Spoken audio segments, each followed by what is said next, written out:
Kendaraan tempur Israel bergerak lebih jauh ke wilayah tengah dan selatan Gaza pada hari Sabtu 30 Desember 2023 di bawah serangan udara dan artileri yang hebat.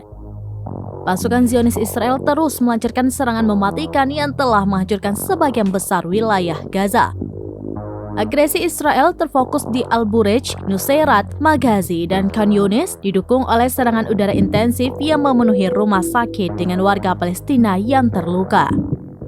Otoritas kesehatan setempat mengatakan pemboman tersebut telah menewaskan 165 orang dan melukai 250 lainnya di Gaza selama 24 jam terakhir.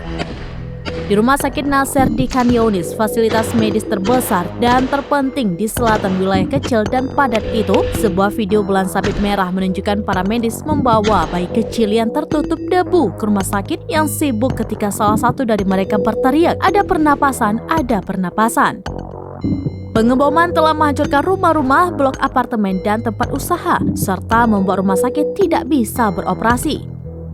Pada hari Sabtu, Kementerian Kebudayaan Palestina mengatakan serangan Israel telah menghantam pemandian abad pertengahan. Masjid Agung yang lama dihancurkan pada awal perang. Ziad, seorang petugas medis di Maghazi di Gaza Tengah, melarikan diri bersama keluarga 3 anaknya ke Rafah di perbatasan dengan Mesir. Hampir seluruh dari 2,3 juta penduduk Gaza terpaksa meninggalkan rumah mereka akibat serangan Israel selama 12 minggu.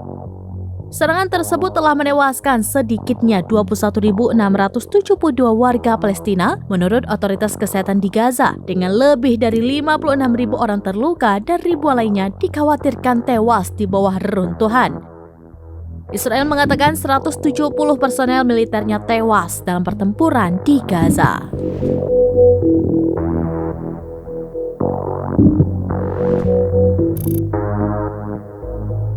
Download Tribun X sekarang, menghadirkan lokal menjadi Indonesia.